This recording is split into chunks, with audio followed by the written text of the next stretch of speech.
लेकिन हमारे prime minister की जाति मंडल में नहीं थी। प्राइम मिनिस्टर की जाति मंडल में नहीं होने के बाद भी मंडल में उनको घुसाया गया और प्रोजेक्ट किया ओबीसी बोल के और देश के ऊपर उनको बोगस ओबीसी हमारे सर पे बिठाया गया। मंच पर उपस्थित सभी साथियों, सामने बैठे हुए बहुजन सभी भाइयों, मंडल आयोग के बारे में बहुत सारी चर्चाएं यहाँ हुई है।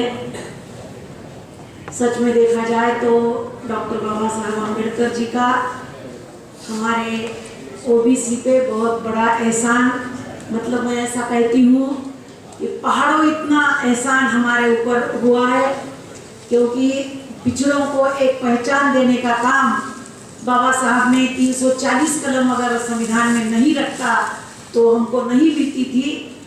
एडिक्वेट रिप्रेजेंटेशन, समान संधि के लिए विशेष संधि का सूत्र बाबा साहब ने हमें देकर बहुत ही हमारा अच्छा काम किया है। महाराष्ट्र में संस्थान है कोल्हापुर नाम का, कोल्हापुर संस्थान के छत्रपति शाहू राजा ने भी 1902 में आरक्षण हमारे लिए रखा था, एससी एसटी ओबीसी के लिए।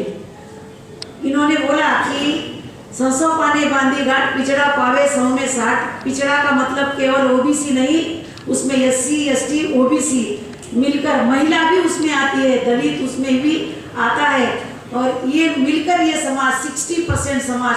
तो ये सूत्र देश के सभी पार्टियों को अभी लागू करना पड़ता है। मैं आपको बताना चाहूंगी, ओबीसी ने अपने शत्रु कौन और अपने मित्र कौन, इनकी पहचान करने की आवश्यकता है, जो आज तक हम पहचान नहीं सके हैं। हम उसमें थोड़े कम पड़ रहे हैं, तो सभी ओबीसी साथियों को हम बोलना चाहते हैं। देखो, विरोध किया था भारतीय जनता पार्टी ने। हम अगर खुली बात नहीं करेंगे तो जो नई पीढ़ी है, जो 29 साल पहले ये मंडल आयोग लगा था, तो 29 साल पहले की बाद की जो पीढ़ी है उनको ये पता भी नहीं चलेगा।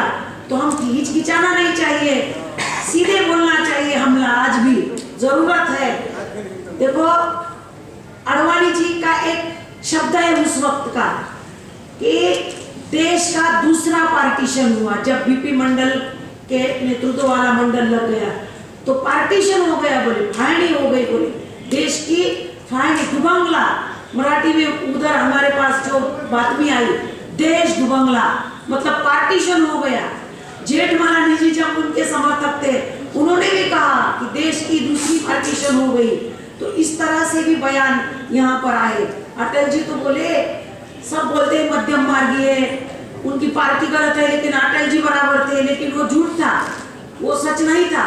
अटल जी खुद बोले, आपने मंडल लगाया तो हम कमंडल लेकर निकले हैं और आपको मंडल को हम रोकेंगे, लेकिन वो रोक नहीं पाए। मंडल का रथ तो हमारे शरद यादव ने ही और लालू प्रसाद जी ने ही रोका। मैं भी बोलना चाहती हूँ साथियों, जब मंडल जी ने जाति हमारी समाविष्ट की थी तो 3743 जातियां थी। आज तो कम से कम देश में 5000 जातियां उसमें घुसी है। जो भी बचे कुचे हुए थे उनको भी उसमें डाल दिया है। कुछ सच्चे हो सकते हैं, लेकिन हमारे प्राइम मिनिस्टर की जाति मंडल में नहीं थी। प्राइम मिनिस्टर की जाति मंडल में नहीं होने के बाद भी मंडल में उनको घुसाया गया और प्रोजेक्ट किया ओबीसी बोल के और देश के ऊपर उनको बोगस ओबीसी हमारे सर पे बिठाया गया, जिसका नतीजा आपने 13 में देखा।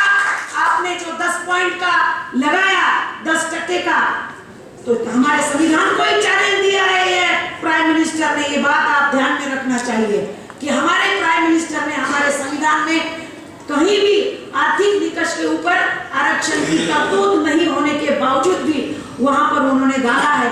तो इसके खिलाफ भी हमको संघर्ष हम तो करते रहे हैं। हमने मंडल के बारे में तो सब बोले 402 जिले में गए मंडल, 402 जिले, ऐसा कोई नेता नहीं है कि जो 402 जिले में जा सकता है। और जो माइक्रो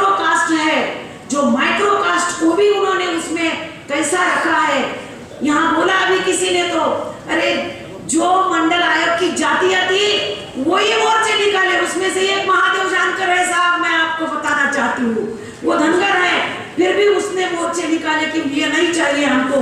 इनको लगा कि ये एससी को ही दिया है, इतने अनभिज्ञ थे ओबीसी, अपने लिए ही वो कौन कर रहा है क्या इसका उनको पता नहीं था।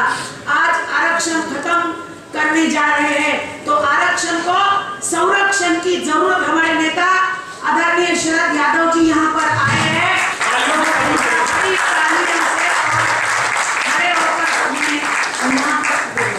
स्वागत करने का मैं आप सबको बोलती हूँ, धन्यवाद।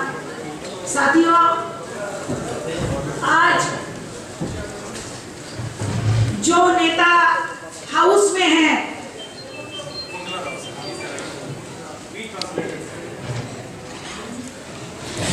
आज जो नेता हाउस में बैठे हैं, लोकसभा में राज्यसभा में बैठे, वो रामदास आठवले हो, उदित राज हो, हमारे पासवान साहब हो, ये सब आज नीचे मुंडी डालकर गपचुप बैठे हैं।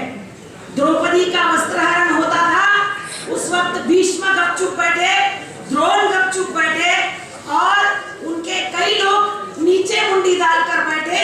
तो हमारी बहन द्रौपदी निवस्त्र करने का प्रयास वहां किया, तो कृष्ण ने बहुत अच्छी भूमिका बजाई। तो आज हम आपको सबको बोलना चाहते हैं कि देखो साथियों, हमारे द्रौपदी का, लोकतंत्र के द्रौपदी का वस्त्रहरण ये सभागृह में हो रहा है, ओबीसी का आरक्षण खत्म करने की साजिश रची जा रही है। तो भीष्म के जैसे, द्रोण के जैसे नीचे मुंडी डालना गलत है। अभी यहाँ बोला गया, मैं बोलूंगी आप सबको, यहाँ बोला गया कि पार्टी के लिए हम खुलकर बात नहीं करते। हमारे अनिल जहीर जी ने बोला कि 70 एमपी का समर्थन हमारे शरद यादव जी ने वीपी सिंह को जब दिया, तब मंडल आयोग की घोषणा वीपी सिंह साहब ने यहाँ पर की थी। ये भी यहाँ पर याद रखने की जरूरत है। लेकिन आज शरद जी के क्या हाल है, जो जो मंडल की बात करता है, जो जो ओबीसी की बात करता है, उसको राजनीति से नहीं जिंदगी से भी खत्म किया जाता है। आपने देखा गोपीनाथ मुंडे को, उसने मांगा था इनके साथ सबके कहने पर, तो उसको मार दिया गया। शरद जी को हाउस से निकाला गया, गलत तरीके से निकाला गया। लालू जी को जेल भेजा गया, छगन भुजबल को जेल भेजा गया। जो ओबीसी की बात करता है वो जेल में जाने की तैयारी करो, भुजबल के बाजू की कोठड़ी आपको मिलेगी, ऐसा हमारे नेताओं को बोला जाता है। इसका मैं निषेध करती हूँ भारत सरकार के इस रवैये का। और मैं आपको यहाँ पर बोलना चाहती हूँ भाइयों कि आज सज्जन निष्क्रिय है और दुर्जन सक्रिय है। तो सज्जनों ने सक्रिय होने की जरूरत है। जब तक राजसत्ता में हम नहीं आएंगे, तब तक हम इनके खिलाफ संघर्ष करने में कम पड़ सकते हैं। तो मैं आपको यहाँ पर बोलूंगी कि हम ओबीसी ने, जो उर्मिलेश ने यहाँ कहा है, लेकिन मैं एक बात बोलूंगी भाइयों, जिसका दल नहीं उसका बल भी नहीं। तो दल तो ओबीसी को होना चाहिए। अगर दल आपका नहीं होगा तो आप कुछ नहीं कर पाओगे। आपको फिर और भरी सभा में नीचे मुंडी डालकर लोकतंत्र का चीरहरण जो हो रहा है वो आपको सहना पड़ेगा। मैं इसलिए जातिगत जनगणना होनी चाहिए, ऐसा भी यहाँ पर मांग करनी चाहिए। हम लोगों ने शरद जी के बारे में मैंने बोला, हमारे लालू प्रसाद जी के बारे में हमने बोला, क्या पोजीशन हो गई उनकी। उनका तो ऐसा हुआ कि मेरे जनाजे में सारा जहां आया था, मेरे जनाजे में सारा जहां आया था, लेकिन वो नहीं आए थे जिनके लिए शरद जी का जनाजा निकला था। तो जिसके लिए जनाजा निकला, ओबीसी को अधिकार देने के लिए, साली मानी तेली कोष्टी तमोली आकार मनियार लोहार सुतार कुंभार 18